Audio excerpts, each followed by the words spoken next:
నటుడు బ్రహ్మానందం జీవితం మరియు సినీ ప్రయాణం విస్తృత నోట్. భారతీయ చలనచిత్ర చరిత్రలో అత్యంత ప్రసిద్ధి చెందిన హాస్య నటుల్లో బ్రహ్మానందం గారు ఒకరు. అసలు పేరే బ్రహ్మానందం కన్నెగంటి. 1956 ఫిబ్రవరి 1న ఆంధ్రప్రదేశ్లోని గుంటూరు జిల్లా సతెనపల్లి సమీపంలోని మూసలరెడ్డిపాడు అనే గ్రామంలో జన్మించారు.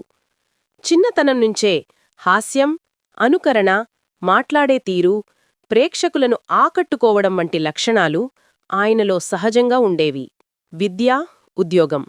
చిన్నతనం పదునైన చమత్కార బుద్ధితో పాటు విద్యలో కూడా మంచి రికార్డ్ సాధించారు. గ్రాడ్యుయేషన్ పూర్తి చేసిన తర్వాత కొంతకాలం తెలుగు ఉపాధ్యాయుడిగా పనిచేశారు. పాఠాలు చెబుతున్నప్పటికీ ఆయనలోని నటుడు ఎప్పుడూ బయటపడడానికి ఎదురుచూస్తూనే ఉన్నాడు.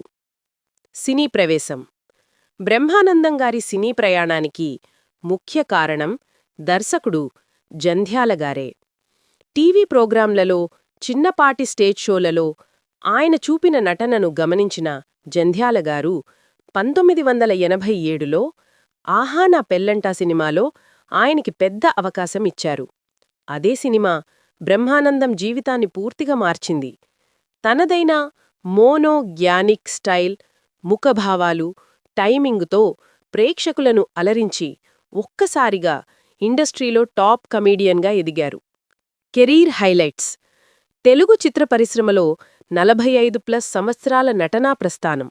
ఇప్పటికీ 1000కి పైగా సినిమాల్లో నటించిన అరుదైన రికార్డ్. హాస్య నటనలో ప్రత్యేక శైలి, ముఖం కదిలించే expressions, punch timing, dialogue delivery కారణంగా ఆయనకు ప్రత్యేక గుర్తింపు.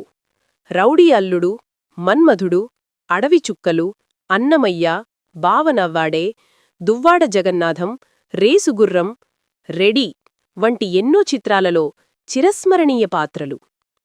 అవార్డులు మరియు రికార్డులు. భారత ప్రభుత్వం నుండి పద్మశ్రీ అవార్డు 2009. ప్రపంచంలోనే అత్యధిక చిత్రాలలో నటించిన కమేడియన్గా గిన్నిస్ వరల్డ్ రికార్డ్. అనేకమంది దర్శకులు, నటులు, నిర్మాతలు ఆయనను ఒకే టేక్ ఆర్టిస్ట్గా ప్రశంసించారు. వ్యక్తిగత జీవితం. బ్రహ్మానందం గారు వివాహితుడు. ఆయన కుమారులు రాజేష్ మరియు సుధాకర్. వీరిలో రాజేష్, బ్రహ్మానందం కొన్నేళ్లుగా నటుడిగా ప్రయత్నిస్తున్నారు. సినిమాలో ప్రభావం. తెలుగు సినిమా పరిశ్రమలో హాస్యం అంటే మొదట గుర్తువచ్చే పేరు బ్రహ్మానందంగానే చెప్పాలి. ఆయన లేకుండా ఒకప్పుడు కమర్షియల్ సినిమాలు జరగవేవి కాదు అనే మాట తప్పుకాదు. ఒకే సినిమాలో కొన్ని నిమిషాలు కనిపించినా ఆ పాత్రను గుర్తుండేలా చేయడం ఆయన ప్రత్యేకత. ముగింపు. బ్రహ్మానందం గారు కేవలం హాస్యనటుడే కాదు, ఒక గొప్ప కళాకారుడు. తెలుగు సినిమాకు చిరకాలం నిలిచే శక్తివంతమైన ప్రతిభ. ఆయన చేసిన పాత్రలు, డైలాగులు, ఎక్స్ప్రెషన్లు ప్రజల హృదయాల్లో శాశ్వతంగా నిలిచిపోతాయి.